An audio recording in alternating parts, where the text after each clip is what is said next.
নমস্কার বন্ধুরা, ফিরে এলাম 5 পর নতুন একটি রেসিপি নিয়ে। আশা করি যে যেখানে আছেন সবাই ভালো আছেন, আমিও ভালো আছি। আজকে আমি একটু ভিন্ন স্বাদের ভিন্ন রেসিপি নিয়ে হাজির হয়েছি। আজকে আমি ইলিশ ভাপা করে দেখাবো, আর আমি ইলিশ ভাপাটা খুব সহজ পদ্ধতিতে করব। আমি টিফিন কৌটায় ইলিশ ভাপাটা তৈরি করব। তাহলে চলুন শুরু করি আমার রেসিপিটি।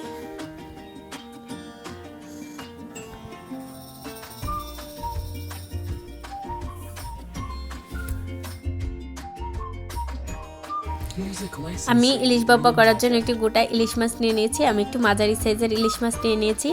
আর আমরা সকলেই জানি সমুদ্রের ইলিশ মাছ থেকে পদ্মার ইলিশ খেতে ভীষণ ভালো। আর আপনারাও চাইলে পদ্মার ইলিশ নিয়ে নিতে পারেন, পদ্মার ইলিশে বেশি স্বাদ পাওয়া যায়। মাছটা আমি কেটে নেব। প্রথমে মাছের কাঁটাগুলো আমি বাদ দিয়ে দেবো।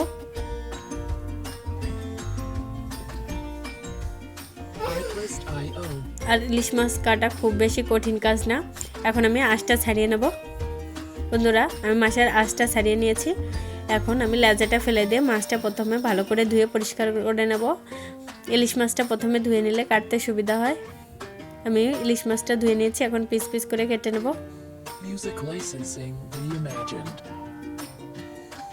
বন্ধুরা, আমি পিসটা একটু বড় বড় করেই করব, তাহলে দেখতেও ভালো লাগবে, খেতেও ভালো লাগবে।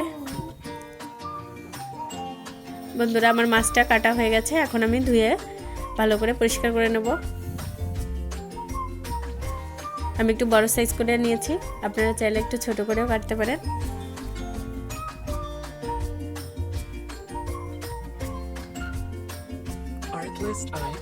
বন্ধুরা, আমি মাছগুলো কেটে ধুয়ে ভালো করে পরিষ্কার করে নিয়েছি। আমি একটি প্লেটের মধ্যে নিয়ে নিয়েছি। এখন মাছগুলো একটু ম্যারিনেট করে নেব। প্রথমে আমি স্বাদ মতো লবণ আর পরিমাণ মতো হলুদ দিয়ে একটু মেখে নেব। আমি হাত দিয়ে মাখবো। হাত দিয়ে মাখলে সবসময় মাখানোটা খুব ভালো হয়। বন্ধুরা, আমার হাত দিয়ে লবণ হলুদটা মাখা হয়ে গেছে। এখন দিয়ে দেবো সরিষা বাটা। আমি সাদা আর কালো সরিষা, 2 পদের সরিষা দিয়ে একসঙ্গে বেটে নিয়েছি। আপনারা চাইলে 1 পদের সরিষা দিয়েও রেসিপিটা করতে পারেন। আর দিয়ে দেবো শুকনো মরিচ বাটা। শুকনো মরিচটার কালারটা একটু কেমন। শুকনো মরিচ আর সরিষা দিয়ে আমি হাত দিয়ে ভালো করে মেখে নেব। আমার মাখানো হয়ে গেছে। এখন আমি একটা টিফিন কৌটা নিয়ে নিয়েছি। এটার মধ্যে আমি এই মাছগুলো দিয়ে দেব।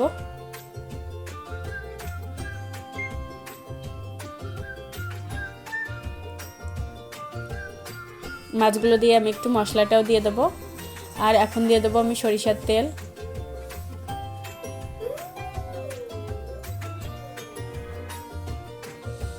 আমি তেলটা দিয়ে মাখাইনি, কারণ আবার বাটির মধ্যে ট্রান্সফার করতে হবে। এর জন্য একবারে আমি সরিষার তেলটা দিয়ে দেবো, তাহলে ঝামেলা কম হবে। সরিষার তেল দিয়ে আমি হাত দিয়ে ভালো করে মেখে নেব।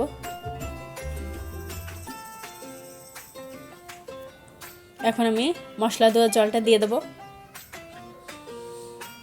এই জলটায় মাছটা ভাপানো হয়ে যাবে।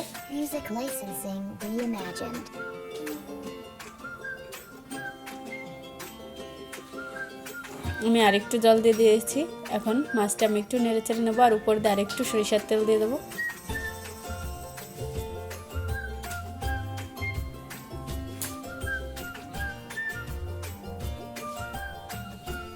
এখন আমি ঢাকনা দিয়ে ঢেকে দেবো।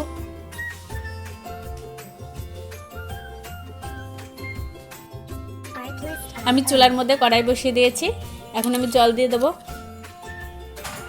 আমি আরেকটু জল দেবো। এখন বসিয়ে দেবো একটা স্ট্যান্ড।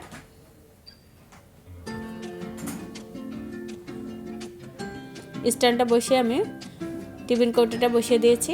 বন্ধুরা, আমার আরেকটু জল দিতে হবে, যেহেতু স্ট্যান্ডটা অনেকটা উঁচু।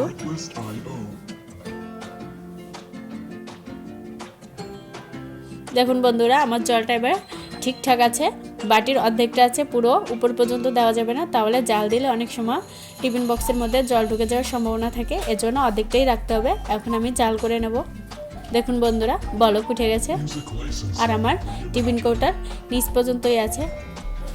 আমি 15 মিনিট পরে ঢাকনাটা খুলে নিয়েছি, আর 3-4টি কাঁচামরিচ চিড়ে দিয়েছি। আর আমি এই পর্যায়ে একটু দেখে নিলাম আমার মাছটা ভাপানো হয়েছে কিনা। এখন আমি আবারও বক্সের মুখটা আটকে দেবো।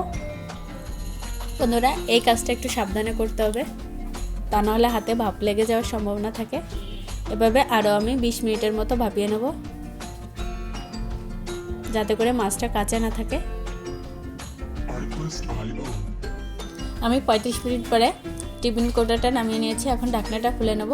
দেখুন বন্ধুরা, খুব সুন্দর একটা কালার এসেছে। আর এখন আমি একটু দেখে নেব মাছটা সিদ্ধ হয়েছে কিনা।